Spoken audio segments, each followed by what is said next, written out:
నమస్తే. పటాన్చెరు నియోజకవర్గంలో మున్సిపల్ ఎన్నికల కోలాహలం కనిపిస్తూ ఉంది. అయితే అందరి చూపు ఇంద్రేశం మున్సిపాలిటీ మీదే ఉంది. ఇంద్రేశంలో ఎవరు చైర్పర్సన్ కాబోతూ ఉన్నారు, ఎవరు వైస్ చైర్మన్ కాబోతున్నారు అనే చర్చ నియోజకవర్గ వ్యాప్తంగా సాగుతూ ఉంది. దీంతో పాటు 6వ వార్డు నుంచి బరిలో ఉన్న ఐలాపురం నాగరాజు గారు కాంగ్రెస్ పార్టీ అభ్యర్థి అందుబాటులో ఉన్నారు. ఒక యువ నాయకుడు. ఈ ప్రజలకు గతంలో ఎన్నో సేవా కార్యక్రమాలను ఆయన అందజేశారు. అసలు ప్రచారం ఎట్లా సాగుతూ ఉంది? ఐలాపురం నాగరాజు వైస్ చైర్మన్ కాబోతున్నారా? మాట్లాడే ప్రయత్నం చేద్దాం. ముందుగా నమస్తే. నమస్కారం. మహిళలు చక్కగా బ్రహ్మరథం పడుతూ ఉన్నారు. మీకు ఎట్లా నడుస్తూ ఉంది ఈ ప్రచారం? ఏం చెప్తూ ఉన్నారు జనాలు? 2007లో ఇవి అపార్ట్మెంట్ స్టార్ట్ అయినాయన్న 2020లో మనకు హ్యాండ్ ఓవర్ చేసినారు. రామేశ్వరం మండలం చూసుకున్నట్టయితే 3800 ఓట్లు ఉంటారన్న. సుమారు 2000 మంది కాంగ్రెస్ ఇచ్చిన ఇళ్లలోనే ఉంటున్నారు. అది సత్యం. దాని ఎవ్వరు అబద్ధం అని చెప్పలేరన్న. ఎందుకంటే మీరు కూడా పోయి తెలుసుకున్న కూడా చెప్తారు, అవును మాకు ఇది ఇచ్చింది కాంగ్రెస్ ప్రభుత్వమే, మేము ఉండేది కూడా కాంగ్రెస్ ప్రభుత్వం ఇచ్చిన ఇళ్లలోనే ఉంటామని చెప్తారన్న. ఈరోజు చుట్టుపక్కల చూసుకున్నట్టయితే ఇల్లు చూసుకోండి అన్న. మీరు ఈరోజు ఈ అపార్ట్మెంట్లలో నీటి సమస్య ఉన్నా, ప్రధానంగా ఏ సమస్య ఉన్నా ఇక్కడ ఉండి కొట్లాడుతున్నా. సీనన్న నుంచి మనకు మంచి అక్కడ నుంచి ఉంది అన్న. మనకు సీనన్న కానీ మన దామన్న కానీ ఏది ఉన్నా కూడా మంచి భారీ మెజారిటీతో ఇక్కడ గెలుస్తామన్నా. నలుగురికి కూడా మంచి స్పందన ఉంది ప్రజల నుంచి. మాకు ఒకటే చెప్తున్నారు, అన్న మీరు ఏ ప్రభుత్వం మాకు ఏమి చేయలేదన్న, కాంగ్రెస్ ప్రభుత్వం ఒకటే మాకు చేసింది, ఇల్లు ఇచ్చింది వాళ్ళే, మాకు పొలాలు ఇచ్చింది వాళ్ళే, మేము ఓటు వేసేది కూడా దానికి వేసామని సూటిగా చెప్తున్నారన్న. నీటి సమస్యకి సంబంధించి ఈ కాలనీలో నీటి సమస్య ఉందని అందరికీ తెలుసు. గతంలో ఒక బోర్ని కూడా మీరు బాగు చేపించి నీళ్లు అందించే ప్రయత్నం చేశారు. వాస్తవానికి అదే పెద్ద సమస్య అన్న. మేము చూసుకున్నట్టయితే ఒక నీటి సమస్య చాలా ఉండే. అసలుకి తాగుదామంటే మాంజీరా వాటర్ లేదు, కింద గ్రౌండ్ వాటర్ లేదు. నేను సొంత డబ్బులతో ట్యాంకర్లు కానీ మోటార్లు కానీ వేపించి పైప్ లైన్స్ వేసేపించి అందరికి వాటర్ తాపాను. నేను ఒక చిన్న వార్డ్ నెంబర్ని వాళ్ళలాగా సర్పంచ్ చేయలే, ఎంపీటీసీ చేయలే, ఉప సర్పంచ్ చేయలే. పదవులు చిన్నగా ఉన్నా పనులు పెద్దగా చేసిన అన్న. నేను ఎక్కడ కూడా పబ్లిసిటీ చేసుకోలేను. నేను బోర్లు వేయించిన అది వేయించిన అని ఎక్కడ కూడా చెప్పుకోలేదు. ఎందుకంటే మనము పబ్లిక్ చేసే సేవ వాళ్ళకి తెలిసి ఉంటుంది అన్న. మనం ఈరోజు ఏదో కొత్తగా చెప్పేసి ఓట్లు అడుగుతలే. నేను గత 10 సంవత్సరాల నుంచి పబ్లిక్లో ఉన్నా పబ్లిక్ సమస్య మీద కొట్లాడినా ఈరోజు ఈ స్థాయిలో ఉన్నా అంటే పబ్లిక్లో ఆశీర్వాదం ఉంది కాబట్టి ఈ స్థాయికి వచ్చినాను నేను. నాకు కూడా గట్టి నమ్మకం ఉంది, ప్రజల నుంచి మంచి రెస్పాన్స్ ఉంది. కాంగ్రెస్ చేసిన పథకాలు కానీ మనం అన్ని ఇక్కడ ఇచ్చిన ఇల్లు కానీ ఇచ్చిన అపార్ట్మెంట్లు కానీ చూసుకున్నట్టయితే ఇది రియల్ అన్న. ఎవరు కూడా ఏదో మాయమాటలు చెప్పేసి మేము ఇది చేసినాం అది చేసినామంటే ఎవరు నమ్మే ప్రసక్తే లేదు. ఇక్కడ గెలిచేది ఒకటే జెండా, ఈరోజు కాంగ్రెస్ జెండా ఎగురుతుంది అన్న. ఇంద్రేశం మున్సిపాలిటీ చైర్మన్ మనం అనుకున్న వ్యక్తి అవుతాడు, కంపల్సరీ వైస్ చైర్మన్ కూడా మనం అనుకున్న వ్యక్తి అవుతారు. నేనే అవుతా అని నా కూడా ఉంది. కానీ అధిష్టానం ఏది నిర్ణయిస్తే దానికి కట్టుబడి ఉంటామన్నా. నేనని చెప్పలేను. సీనన్న ఈరోజు ఎవరికి ఇచ్చినా దానికి నేను శిరసించి ఉంచుకుంటాను. ఎందుకంటే నాకు కావాలని ఎవరికైనా మనిషి అన్నప్పుడు ఆశ ఉంటుంది. కానీ సీనన్న మాటకు మేము ఎక్కడ కూడా వాల్యూ కంపల్సరీ. సీనన్న ఎవరికంటే వాళ్ళకు కూడా నేను కట్టుబడి ఉంటామన్నా. నాకే రావాలని కూడా లేదు. సీనన్న ఎక్కడంటే అక్కడ మేము చైర్మన్ ఈయన అంటే దానికి కూడా మేము వాల్యూ ఇచ్చి మేము తీసుకుంటామన్నా. కానీ కంపల్సరీ మేము చెప్పేది ఒకటే అన్న, ఈడ మాత్రం కంపల్సరీ చైర్మన్ కానీ వైస్ చైర్మన్ కానీ ఎగిరేది ఒకటే జెండా, ఈరోజు కాంగ్రెస్ జెండా అన్న ఇక్కడ.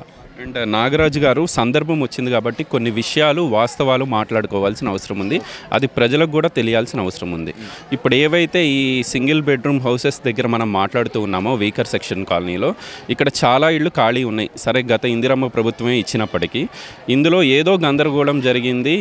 బీఆర్ఎస్ పార్టీకి సంబంధించిన కార్యకర్తలకే ఒక్కొక్కళ్ళ పేరు మీద 5-10 ఇళ్ళు ఉన్నాయి అని చెప్పి కొన్నేళ్లుగా నేను కూడా వింటూ ఉన్న మాట. అది మీ దృష్టికి వచ్చిందా? దాని గురించి ఏమన్నా చెప్పదలుచుకున్నారు అన్న? ఇది నిజం, ఇది వాస్తవం. ఎందుకంటే గత 10 సంవత్సరాల నుంచి వాళ్ళు రూలింగ్లో ఉండే, టీఆర్ఎస్ ప్రభుత్వం రూలింగ్ ఉండే. వాళ్ళు ఏమనుకుంటే అది చేశారన్న. మేము ఇచ్చింది మేమైతే వాళ్ళు వేసేది తాళాలు వాళ్ళు. ఎందుకంటే గత 10 సంవత్సరాలు రూలింగ్ టీఆర్ఎస్ ఉండే. కనీసం ఒక్కొక్క ఇంట్లో వాళ్ళ ఇంట్లో చూసుకున్నట్టయితే 10 ఇళ్ళు వచ్చినాయి. గరీబోళ్ళకు మెసేజ్లు వస్తాయి, ఇల్లు రావన్న. మేము సర్వే ఇంటింటికి ప్రచారం వెళ్తుంటే, అన్న మాకు అలాట్మెంట్ మెసేజ్ వచ్చిందన్న, ఇల్లు రాలేదన్న. అట్లా సుమారు చూసుకున్నట్టయితే 100 నుంచి 200 మంది బాధితులు మాకు చెప్పడం జరిగింది. ఇదే విషయం సీనన్న దృష్టికి తీసుకెళ్ళాం, మంత్రి దామన్నకు చెప్పినాం. దామన్న ఒకటే అన్నాడు, మీకు ఏది ఉన్నైతే మెసేజ్ వచ్చే బాధితులకు అది సర్వే చేపిస్తాం, గెలిచిన వారం లోపల ఆ ఇళ్ల పట్టాలు కూడా ఇస్తామని మాకు మాట ఇచ్చిండన్న. సీనన్న కానీ దామన్న కానీ మాట ఇవ్వడం జరిగింది.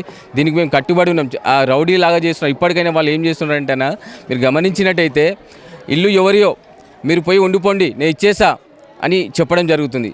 వాళ్ళు ప్రజలు కూడా ఎక్కడ నమ్మే ప్రసక్తి లేదు. ఎవడో గృహప్రవేశం చేసిన ఇంట్లో మనం పోతే ఊకుంటారా అన్న? మన మీద కేసులు బుక్ అయితే ఎలక్షన్స్ అయిపోతే పోవాల్సింది ప్రజలు. వాళ్ళకి చెప్పడం ఒకటే, అన్న మేము ఇస్తాం పట్టాలు, మేము కట్టించినాం, మేమే పట్టాలు ఇస్తాం నమ్ముండి అని చెప్పి మేము ప్రజలకు గట్టిగా చెప్పామని అందరూ కూడా నమ్మారు. ఈరోజు ప్రజలు చూసుకున్నట్టయితే ఇక్కడ సుమారు మీరు చూడొచ్చు అన్న, మా ఇమ్మడి వచ్చిన కార్యకర్తలు కానీ ఏది కానీ నిటారుగా ఉన్న కార్యకర్తలు. సీనన్న గత 12 సంవత్సరాలు గెలిచినా ఓడిన ఆయన పక్కన ఉన్నామన్నా, అదేవిధంగా నా పక్కన ఇంతమంది ఉన్నారన్నా. నాకు చేసిన పదవి ఎక్కడ కూడా చిన్న పదవి అయిన కూడా సుమారు మీరు చూసుకున్నట్టయితే నా కార్యకర్తలు ఎక్కడ చెదరలేరు. భయం భ్రాంతులు చేసినా, డబ్బులు ఇచ్చినా, దేని కూడా లొంగకుండా ఈరోజు నా పక్కకు ఉన్నారన్న. వీళ్ళందరూ కూడా నేను ఒకటే ఆశ నాకు ఏంటంటే, ఈరోజు గెలిపిస్తే నన్ను నమ్ముకున్న వాళ్ళకి ఏదైనా న్యాయం చేశానని ఒక్కటే చిన్న ఆశ నాకు. ఈరోజు రామేశ్వరం బండ చూసుకున్నట్టయితే రంగస్థలం అన్న, గత 20 నుంచి 30 సంవత్సరాలు ఎన్నో దోపిడీలు, ఎన్నో అరాచక, ఈరోజు ఓటు కూడా అడిగే విధానం అయినా ఎలా ఉందంటే, మీరు వేస్తారా జేసీ పెట్టి పలగొట్టన్న, ఇది వాళ్ళ అడిగే హక్కు. ఎవరు మాకు ఓటు వేయకపోతే జేసీబీలతో మీ ఇల్లు కూలుస్తామని ఎవరంటూ ఉన్నారు? అంతిరెడ్డి గారు అంటూ ఉన్నారా, ఇంకెవరంటున్నారు? మాకు ఎవిడెన్స్తో సహా ఉన్నాయి. అంతిరెడ్డి గారు డైరెక్ట్ వెళ్ళి ఏమంటున్నారంటే, మేము ఇచ్చిన ఇళ్ళని, కాంగ్రెస్ ఇచ్చిన ఇళ్ళని ఇవ్వకపోతే జేసీబీలు పెట్టి గుల కొడతానని అంటున్నాడు అంతిరెడ్డి గారు. అయినా కూడా మీరు చూసుకున్నట్టయితే అన్న, రౌడీ రాజకీయం చేస్తున్నాడు. ఇన్ని రోజులు అంటే చేసిండు, వాళ్ళ గవర్నమెంట్ ఉంది, వాళ్ళు నడిపించుకో. ఈరోజు మా పాలన ఉంది, ప్రజల పాలన ఉంది. ప్రజలకు ఏ ఇబ్బంది ఉన్నా ప్రజల పట్ల నేను ఉన్నా అన్న. ఈరోజు వాళ్ళకి చాలామంది బాధితులు ఉన్నారు, 100 నుంచి 200 మంది బాధితులు ఉన్నారు. మెసేజ్లు వచ్చిన ఇల్లు రాలేవు. నేను గెలిచినాక ఏదైనా మొదటి పని ఏదైనా ఉంది అంటే మీ ద్వారా చెప్పడం ఒకటే అన్న, గెలవంగానే ఫస్ట్ సమస్య ఏదైనా ఉందంటే ఇళ్ళ పట్టాలు ఇప్పేయడం నేను తీసుకుంటా, ఇప్పిస్తా కూడా. మీ ద్వారానే ఇళ్ళ పట్టాలు సుమారు 100 నుంచి 200 మందికి నేను ఇప్పించే బాధ్యత నేను తీసుకుంటా. సీనన్న దృష్టికి తీసుకెళ్ళినా, దామన్న దృష్టికి తీసుకెళ్ళినా, సర్వే చేయిస్తా. బాధితులు ఎవరైతే ఉన్నారో ఒక్కొక్క ఇళ్లకు వాళ్ళకి 10 వచ్చినా అవి తీపిస్తా, గరీబోలకు పంచుతా అన్న. అండ్ వాళ్ళు కూడా అదే చెప్తూ ఉన్నారు కదా, మళ్ళీ మాకు అవకాశం ఇస్తే మేమే ఇప్పిస్తాం, కాంగ్రెస్ వాళ్ళతో ఏమీ చేత కాదని చెప్పి ఇదే అంతిరెడ్డి గారు చెప్తా ఉన్నారు ఇంటింటికి వెళ్ళి. ఇప్పుడు ఎవరో ఇస్తారంటే మీరు ఎట్లా నమ్ముతారన్న? ఇప్పుడు మేము కట్టించినాం, మేమే ఇస్తాం. వాళ్ళ లేక ఒక్కొక్కరి ఇళ్ళకి 10 చేసుకోమన్నా, సర్వే చేయిస్తాం బరాబర్. అది ఎవరో దొంగలను బయటికి తీసుకొస్తాం. వీళ్ళు దొంగలు, వీళ్ళ దగ్గరికి తీసుకొని మీకు ఇస్తున్నాం. మీ ప్రెస్ ద్వారా కూడా చెప్తామన్నా, కంపల్సరీ ఈరోజు దొంగలు ఎంతమంది ఉన్నారు బయటకు వస్తారు. మేము చెప్పడం అని కాదు, సుమారు ఈరోజు చూసుకున్నా మీరు 100 నుంచి 200 ఇళ్ళకి తాళాలు వేసి ఉంటాయన్న, వాళ్ళే వేసుకున్నారు. వాళ్ళు ఒక్కొక్క ఇంట్లోకి 10 వేసుకుంటారు. అదే గరీబ్ వాళ్ళు ఒక్కొక్క ఇంట్లో పండుకుందామన్నా జాగలేదు, 10 మంది ఉంటారు. వాళ్ళకు ఒక డబుల్ బెడ్రూమ్ రాదు, ఒక సింగిల్ బెడ్రూమ్ రాదన్న. అది నేను మాటిస్తున్నాం మీ ద్వారా, కంపల్సరీ ప్రతి ఒక్కరికి అర్హులైన అందరికీ కూడా సీనన్న దృష్టికి తీసుకెళ్తాం, దామన్న దృష్టికి తీసుకెళ్తాం. అందరికీ ప్రతి ఒక్క మన కామన్ మ్యాన్ ఎవరైతే ఇబ్బంది పడుతున్నారో వాళ్ళందరూ కూడా మీ ద్వారా చెప్తున్నామన్నా, కంపల్సరీ ఇప్పిస్తాను హామీ ఇస్తున్నాం. వాళ్ళకి ఫస్ట్ నేను ఏదైనా పని చేసేది ఉందంటే అలాట్మెంట్ చేపిస్తా, 1 వీక్ లోపల గరీబులకు అందరు కూడా ఇప్పిస్తాను. చివరిగా 2 ప్రశ్నలు. గతంలో మీరు వార్డు మెంబర్గా పనిచేసిన అనుభవం మీకుంది. ఇదే అంతిరెడ్డి గారు చెప్తా ఉన్నారు, ఐలాపురం నాగరాజుని గతంలో వార్డు మెంబర్ గెలవడానికి కూడా నేను ఎంతో కొంత సహకారం అందించాను అని చెప్పి.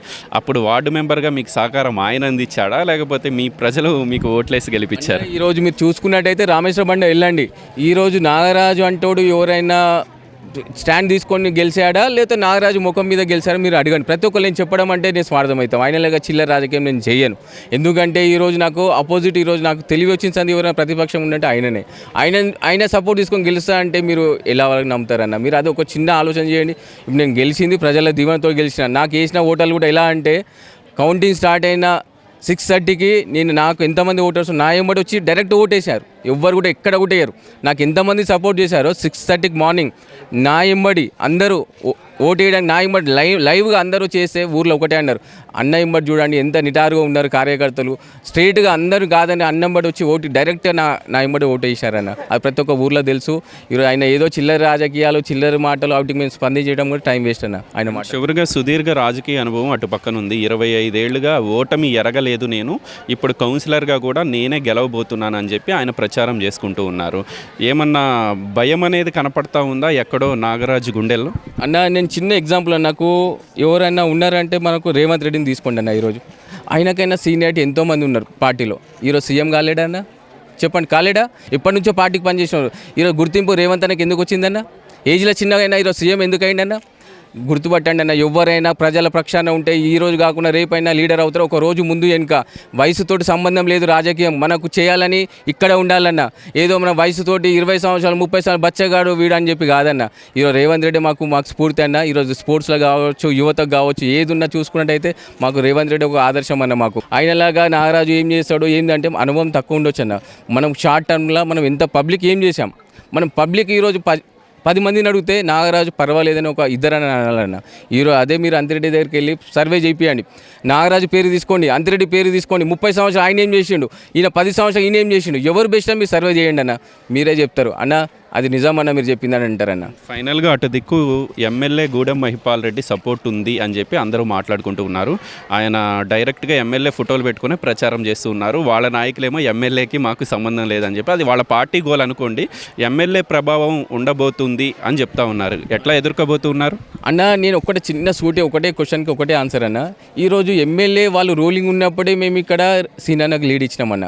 మాకు సీనన్న ఇక్కడ రాకుంటేనే ప్రజలు మెచ్చుకొని ఆయనకు లీడ్ ఇచ్చినాం. ఎంపీ ఎలక్షన్లో చూసుకుంటే ఇక్కడ మేమే లీడ్ ఇచ్చినాం. మాకు ఆయన లీడర్ అంటే రాకుంటేనే మాకు మెజారిటీ ఇచ్చినారంటే ఈరోజు మేము ఇంత కష్టపడుతున్నాం. బంపర్ మెజారిటీతో నలుగురం కూడా గెలుస్తున్నామని. ఎందుకంటే మీరు గ్రహించినట్టయితే ఎమ్మెల్యే చూసుకోవచ్చు, ఎంపీ చూసుకోవచ్చు, ఇక్కడ మేమే లీడ్ ఇచ్చినాం. మహిపాల్ రెడ్డి అంటున్నారన్న, ఆయన ఏ పార్టీలో ఉండో వాళ్ళకే తెలియదు అన్న, ఎటు ఉండో వాళ్ళకే తెలియదు. డైలామాలు అటు టీఆర్ఎస్ కాంగ్రెస్. ఈరోజు బీఫామ్లో ఎవరిచ్చారన్న? ఈరోజు ఒక ఎమ్మెల్యే ఉంటే ఎమ్మెల్యే ఇస్తే ఆయన ఈ పార్టీ అని చెప్పుకుంటారు. ఈరోజు బీఫామ్స్ ఎవరిచ్చారని ఇక్కడ చిన్న ఎగ్జాంపుల్, బీఫామ్స్ ఎవరు ఇచ్చారు? వాళ్ళ పార్టీ ఇచ్చారు. ఇస్తే ఎవరు ఇవ్వాలి?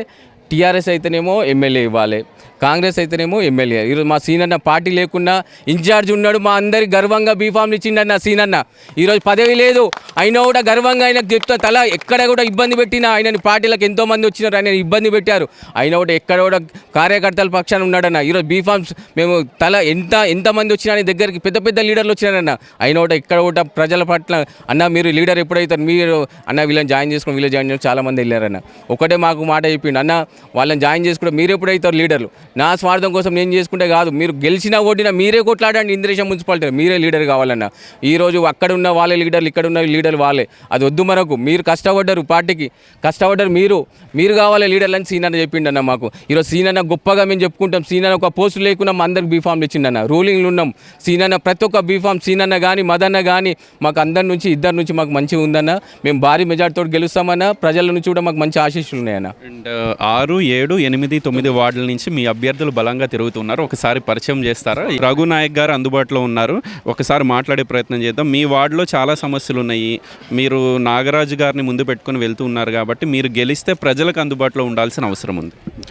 అన్న నాయకత్వంలో ఎప్పుడు కూడా ప్రజల్లో మేము ఎప్పుడు కూడా 24 అవర్స్ ఆన్లైన్ ఉన్న సమస్యలు ఏంటంటే ఈ రోడ్లో సమస్య కాదు, ఇక్కడ పట్టాలు ఇచ్చిన వాళ్ళకి పట్టాలు దాచిపెట్టుకోవడం, మెసేజ్లు వచ్చిన వాళ్ళకి ప్లాట్లు శాంక్షన్ కాకుండా ఆపడం, మళ్ళీ వాళ్ళకి ఎవరైతే అనుకూలంగా ఉన్నారో వాళ్ళకు ప్లాట్లు ఇవ్వడం, ఒక్కొక్కటి కాకుండా వాళ్ళ బామర్దులకు, వాళ్ళ తమ్ముళ్ళకు, వాళ్ళ అనుచరులకు ఒక్కొక్కరికి మినిమం 5 నుంచి 10 వరకు ఒక్కొక్కరికి ఉన్నది. ఇప్పుడు ఒక్కొక్క కుటుంబంలో 4, 5 ఉంటారు, 2 ఆడపిల్లలు ఉంటారు, 2 కొడుకులు ఉంటారు. ఇక్కడనే కొన్ని 20 ఏళ్ళ నుంచి గుడిసెలు ఉన్నప్పటి నుంచి చీరలు కట్టుకొని కూడా ఉన్నారు. వాళ్ళ పరిస్థితి ఏంది? కనీసం వాళ్ళకి 4 ఒక ఇంట్లో 4 కుటుంబాలు ఉన్నప్పుడు 2 కుటుంబాల కన్నా రావాలి కదా. ఇప్పటివరకు రాలేదు. ఒక వారం కిందనే షురు అయింది. తాళాలు అలా కొడతా, నీకు ఇచ్చేస్తా, నువ్వు ఇంట్లోకి వెళ్ళిపో, వారం నుంచే షురు అయింది. అది ఇన్నేళ్ల నుంచి తెలియదా? అది ఇప్పుడు ఎందుకు మన నారాజన ముంగడికి వచ్చి నిలవడంగానే ప్రజల అవగాహన రాగానే వాళ్ళకు ఇది అది అని ఎందుకు భయప్రాంతాలు గుర్తు చేసి గలీజ్ మాటలు తిడుతున్నాడు. ఇంట్లో మీదకి పోయి తిట్టుడేంది? ఏమైనా ఉంటే రాజకీయం చేస్తే రాజకీయం పరంగా ఉండి నేను ఆ పనులు చేసా, ఈ పనులు చేసా అని పనులు చేసి చూపెట్టు, లేదంటే నాతో కాదని అనుకో. అంతేగాని వాళ్ళని పోయి చంపేస్తా, నేను కొడతా, అట్లా చేస్తున్నావు అంటే అక్కడ ఎందుకు పోతున్నావు, ఇక్కడ ఎందుకు పోతున్నావు అంటే అది ఎవరిష్టం వాళ్ళది. వాళ్ళు ఓటేసే హక్కు కూడా వాళ్ళకి లేదా? కనీసం వాళ్ళ ఓటేయడం వాళ్ళ హక్కు కూడా ఈయననే లాక్కుంటాడా? ఈయనకేయాలి, నువ్వు వానికి వేయాలి అంటే ఇప్పుడు నువ్వు బరిలో ఉన్నావు, నీ ఓటును నువ్వు అడుక్కో. నీ వార్డులో వెళ్ళి పక్క వార్డులో కూడా వెళ్ళి నేను ఈయన నిలబెట్టినా, ఈయన బలపరుస్తున్నా, ఈయనకే నిలబెట్టాలి, ఈయనకే ఓటేయాలి అంటే అది రౌడీజం చేస్తున్నాను. 9వ వార్డు నుంచి మీరు బరిలో ఉన్నారు. ఒక్క మాటలో మీ ప్రజలకి ఏం చేయబోతూ ఉన్నారు? అన్న, నేను ఈరోజు ఒకటే సూటిగా చెప్తున్నానా, బీఆర్ఎస్ లీడర్స్కి ఒకటే డైరెక్ట్గా చెప్తున్నా, ఈరోజు ప్రజాపాలన వచ్చింది, కాంగ్రెస్ ప్రభుత్వం మాకు అండగా ఉంటుంది, సీనన్న అండగా ఉంటాడు, నాగరాజన్న ద్వారా మేము ముందుకు వెళ్తున్నాము. ప్రతి ఒక్క కామన్ మ్యాన్కి వాళ్ళ సమస్యలని, ప్రతి చిన్న సమస్యలు కూడా మేము తీరుస్తామని ఈ న్యూస్ 16 న్యూస్ ఛానల్ ద్వారా మేము తెలియజేస్తున్నాం అన్న. చివరిగా అన్న, మీరు ఎన్నో సేవా కార్యక్రమాలు చేశారు. వాస్తవానికి పెద్దగా పబ్లిసిటీ కోరుకోరు, కొంత అది కూడా చూసుకోవాల్సిన అవసరం ఉంది. యువకులందరినీ కలుపుకొని వెళ్లాల్సిన బాధ్యత మీ మీద ఉంది అన్న. నేను చెప్పేది ఒకటే మీకు, ఈరోజు మనం గెలిస్తే యువతకు ఏం తీసుకెళ్తున్నాం. ఈరోజు ఇక్కడ చూసుకున్నట్టయితే గవర్నమెంట్ ల్యాండ్ చాలా ఉన్నాయి. ఇక్కడ ఆరు విలేజ్ చూసుకుంటే ఇక్కడ కూడా గ్రౌండ్ లేదు. గ్రౌండ్ కూడా మనం కంపల్సరీ ఒక గ్రౌండ్ తీసుకొచ్చి క్రీడా ప్రాంగణంగా చేసి ఒక మినీ స్టేడియం కట్టిస్తామని కూడా మాటిస్తున్నామన్న. ఇక్కడ చూసుకుంటే చాలామంది లేబర్ ఉంటారు, ఎక్కడెక్కడో పనికి వెళ్తున్నారు. ఒక చిన్న కంపెనీ కూడా తీసుకొస్తామని మాటిస్తున్నాము. వాళ్ళలాగా మాటలంటే రోడ్లు డ్రైనేజీలు కాదన్న. ఈరోజు మనం ఇల్లు కట్టుకుంటున్నాం, ఎక్కడో పని వెళ్ళి ఎక్కడో పని చేసుకోవాలి. అదే ఇక్కడనే కంపెనీలు ఇక్కడనే ఉంటే మనం పని చేసుకుంటాడు. నేను సుమారు ఇక్కడ చూసుకుంటే రామేశ్వరం మండల 2 కంపెనీలు పెట్టించిన నేనే. అక్కడ సుమారు 500 మంది పబ్లిక్ పనిచేస్తుంటారు. ఏ రోజు కూడా నేను పబ్లిక్ చెప్పుకోలేదు నేను పెట్టించిన కంపెనీలు అని చెప్పి. అదే ఒక లీడర్ అంటుండే 30-40 సంవత్సరాలు ఆయన ఏం తెచ్చిండు ఊరికి. ఒక 10 మందికి ఉపాధి కల్పించేది మీ ద్వారా అడుగుతున్నా. ఒక 10 మందికి ఉపాధి కల్పించేది ఏదైనా చేసావా ఊరికి? ఇప్పటి వరకు స్టిల్ 30 సంవత్సరాలు అడుగుతున్నా. నేను పెట్టించిన కంపెనీలో సుమారు 500 మంది పని చేస్తున్నారు ఇప్పటికీ. అది నిజమా అబద్ధమా తెలుసుకోండి అన్న. ఇప్పుడు మీరు గమనించినట్టయితే ఇంతమంది ఉంటున్నారు, 2500 మంది ఇక్కడ నివసిస్తున్నారు. వాళ్ళు సుమారుగా బస్సు స్టాండ్ లేదు, బస్ స్టాప్ కూడా మనం కట్టించేసి బస్ కూడా వస్తాడని మాటిస్తున్నా. గెలవంగానే ఫస్ట్ బస్ స్టాప్ బస్ కూడా వస్తాడని మాటిచ్చి చేపిస్తాను. సీనియర్ దృష్టికి తీసుకెళ్ళి దామన్న దృష్టికి తీసుకెళ్ళి బస్ కూడా వస్తాడని మాటిస్తున్నాను. Right, all the best Nagaraj అన్న. మీరందరూ యువ నాయకులు కాబట్టి యువ నాయకత్వం ముందుకు వెళ్ళాలని చెప్పి న్యూస్ 16 కూడా కోరుకుంటూ ఉంది. ప్రజలు కూడా అదే భావిస్తూ ఉన్నారు. 30-40 ఏళ్ల నుంచి చూసిన వాళ్ళనే మళ్ళీ గెలిపిస్తే వాళ్ళు ఏం చేస్తారో పక్కన పెడితే యువకులకి అవకాశం వస్తేనే అభివృద్ధి జరుగుతుంది అనేది జనాల అభిప్రాయంగా కనపడుతుంది. మీరు జనాలందరినీ కలుపుకొని ముందుకు వెళ్ళి రామేశ్వరం బండ నుంచి మంచి మెజారిటీతో గెలిచి ఇంద్రేశం మున్సిపల్ వైస్ చైర్మన్గా నాగరాజును చూడాలని చెప్పి న్యూస్ 16 కోరుకుంటూ ఉంది. Thank you very much. So ఇది ఓవరాల్గా ఇంద్రేశం మున్సిపాలిటీలో రామేశ్వరం బండ ఈ ప్రాంతం నుంచి వీకర్ సెక్షన్స్ నుంచి కాంగ్రెస్ అభ్యర్థులు ఎవరైతే ఉన్నారో బలమైన ప్రచారాన్ని చేస్తూ ఉన్నారు. ఖచ్చితంగా ఈ వార్డులు ఏవైతే ఉన్నాయో నాగరాజు గారు ముందుండి నడిపిస్తూ ఉన్న నేపథ్యంలో ఈ 4 వార్డుల్లో భారీ మెజారిటీతో కాంగ్రెస్ అభ్యర్థులు గెలవబోతున్నారని ఆయన చెప్తూ ఉన్నారు. ఎవరైతే నాగరాజు మీద ఆరోపణలు చేస్తూ ఉన్నారో మేము సీనియర్ నాయకులము 30 ఏళ్ల నుంచి మాకు ఓటమి లేదు అని ఎవరైతే చెప్తున్నారో ఓటమి భయం రుచి చూపిస్తానని చెప్పి నాగరాజు ఒక కౌంటర్ ఇచ్చే ప్రయత్నం చేస్తున్నారు. వీడియో జర్నలిస్ట్ కదిర్తో గోపికృష్ణ, న్యూస్ 16, ఇంద్రేశం మున్సిపాలిటీ నుంచి.